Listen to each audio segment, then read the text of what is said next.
মাঝে মধ্যেই অনেক পাখাল বন্ধু আমাকে কমেন্ট করেন যে তাদের পাখি শাক খায় না, এগ ফুড খায় না, সফট ফুড খায় না।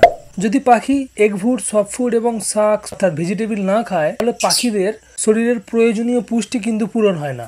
শুধুমাত্র সিড মিক্স খেয়ে যদি পাখি বেঁচে থাকে তাহলে সেই পাখির থেকে কিন্তু আপনারা খুব ভালো ডিম বাচ্চা পাবেন না। পাখি হেলদিও হবে না, পাখি দেখবেন সহজেই রোগগ্রস্ত হবে, মারা যাবে। পাখিদেরকে আপনারা কিভাবে সফট ফুডের খাওয়ার অভ্যাসে নিয়ে আসবেন, আজকে আপনাদের সঙ্গে সেইটাই তুলে ধরবো। কয়েকটা এমন পদ্ধতি আপনাদের কাছে তুলে ধরবো, সেই পদ্ধতি অনুযায়ী যদি আপনারা চলেন তাহলে আপনার পাখিগুলো কিন্তু খুব সহজেই সফট ফুডের অভ্যাসে চলে আসবে। আপনারা দেখছেন দে পাখি হাউস। আমার চ্যানেলে পাখি সংক্রান্ত সকল ধরনের ভিডিও নিয়মিতভাবে আপলোড দেওয়া হয়। যারা ইতিমধ্যে চ্যানেল সাবস্ক্রাইব করেছেন তাদেরকে অসংখ্য ধন্যবাদ জানাই, আর যারা এখনও পর্যন্ত চ্যানেল সাবস্ক্রাইব করেননি তাদেরকে বলো অবশ্যই চ্যানেলটিকে সাবস্ক্রাইব করে রাখবেন। পাখিরা সফট ফুড না খাওয়ার সব থেকে বড় যে কারণটি সেটা হচ্ছে পাখি জন্মের পর থেকে শুধুমাত্র সিড মিক্স খাওয়া, তাদেরকে সফট ফুড না দেওয়া। আপনি যে পাখিটাকে নিয়ে এসেছেন নিজের বাড়িতে, সেই পাখিটি যখন অন্য লোকের কাছে ছিল বা যার কাছে ছিল সে কোনোদিন পাখিকে সফট ফুডই দেয়নি, ফলে আপনার কাছে আসার পরেও পাখি কিন্তু সফট ফুড খায় না। এছাড়াও অনেক পাখাল বন্ধু পাখিদেরকে বাড়িতে আনার পরে শুধুমাত্র সিড মিক্স খাইয়ে রেখে দেয়, ফলে কি হয় একটা সময় পরে গিয়ে পাখি কিন্তু সফট ফুড খাওয়াই ভুলে যায়। আজকে আপনাদের সঙ্গে এমন 3টি পদ্ধতি শেয়ার করব, সেই পদ্ধতি অনুযায়ী যদি আপনি চলেন তাহলে আপনার কাছে যে পাখি রয়েছে, লাভবার্ড পাখি কি বাজিগর পাখি, ককাটেল পাখি, সকল পাখি কিন্তু খুব সহজেই সফট ফুড খাবার অভ্যাসে চলে আসবে। শুধুমাত্র সিড মিক্স খাবে না, সব কিছু খাবারই কিন্তু খাবে। প্রথম যে পদ্ধতিটি সেটা হচ্ছে আপনি আপনার সেটআপ এভিয়ারি বা খাঁচায় থাকা পাখিগুলোর কাছ থেকে রাতের বেলায় জল এবং খাবার বের করে নেবেন। সকালবেলা পাখিদেরকে আপনারা খাবার খেতে দেবেন, কিন্তু যে টাইমে খাবার খেতে দেন তার থেকে পরে দেবেন। সিড মিক্স দেবেন না, শুধুমাত্র সফট ফুড দেবেন। পাখিরা প্রচণ্ড পরিমাণে ক্ষুধার্ত হয়ে গেলে দেখবেন বাধ্য হয়ে সফট ফুড খাওয়া শুরু করবে। যদি দেখেন যে এই পদ্ধতিটি ফেল হয়ে গেছে, পাখি তাতেও সফট ফুড খাচ্ছে না, তাহলে যে দ্বিতীয় পদ্ধতিটা আপনাদের কাছে বলবো সেটা অ্যাপ্লাই করবেন। সেটা হচ্ছে পাখিদেরকে সেমভাবেই আপনারা রাতের বেলায় খাবার জল বের করে রাখলেন, সকালবেলাতে একটু দেরি করে সফট ফুড দেবেন, কিন্তু সফট ফুডের ওপরেতে যেমন খাবারের ওপরে মশলা ছড়িয়ে দেয় সেইভাবেই আপনারা সফট ফুডের ওপরেতে অল্প কিছু সিড মিক্স ছড়িয়ে দেবেন।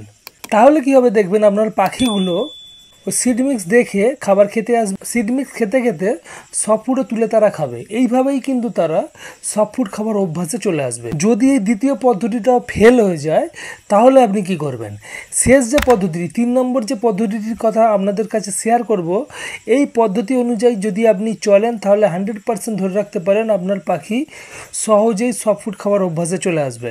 যেটা আপনাদেরকে করতে হবে সেটা হচ্ছে আপনার কাছে যে পাখি রয়েছে তার সঙ্গে এমন কিছু পাখি ছাড়তে হবে যে পাখিগুলো সফট ফুড খায়।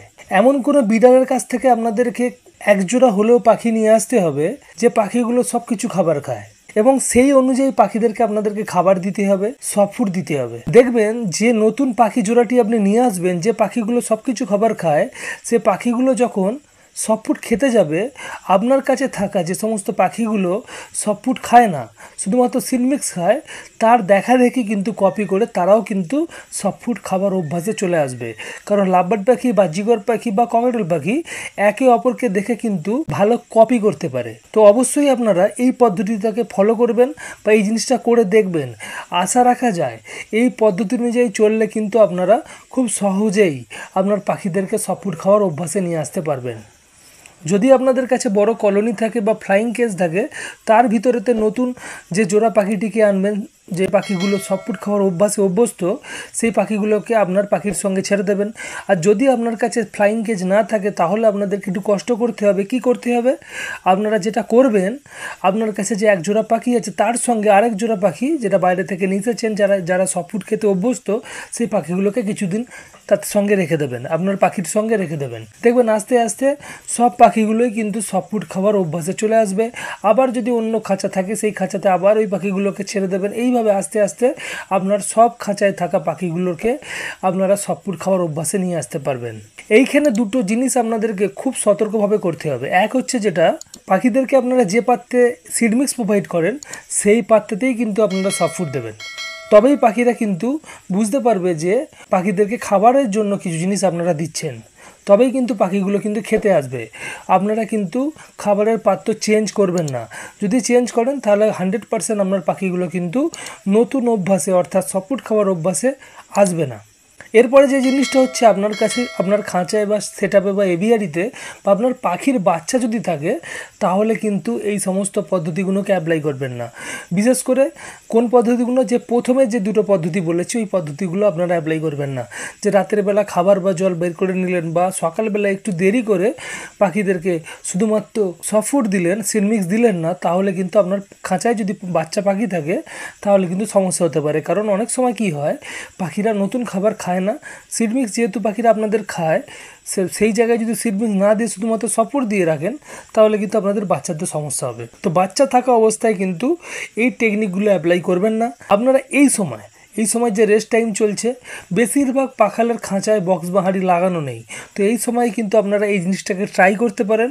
আশা রাখা যায় এই জিনিসটাকে যদি আপনারা ট্রাই করেন, এই রেস্ট টাইমের মধ্যেই আপনার পাখিগুলো কিন্তু সফট ফুডের অভ্যাসে চলে আসবে এবং পরবর্তী ব্রিডিং সিজন যখন আসবে তখন পাখি কিন্তু সমস্ত খাবার খাবে এবং আপনারা কিন্তু পরবর্তী ব্রিডিং সিজনে পাখিদের থেকে একটা ভালো রেজাল্ট পাবেন। তো আজকের ভিডিও এইটুকুনি ছিল। ভিডিওর মধ্যে যদি কোনো ইনফরমেশন থাকে অবশ্যই ভিডিওটিকে লাইক করবেন। যদি আপনার কোনো পরিচিত পাখাল থাকে তাকেও আপনারা এই ভিডিওটি শেয়ার করতে পারেন, যাতে সেও কিছু জিনিস জানতে পারে।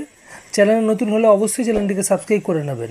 আজকের মতো বিদায় নেব। বিদায় নেওয়ার আগে একটাই আশা থাকবে, আপনারা ভালো থাকবেন, আপনাদের পাখিগুলো ভালো থাকুক, আর এইভাবেই দে পাখি হাউসের সঙ্গে থাকবেন। ধন্যবাদ।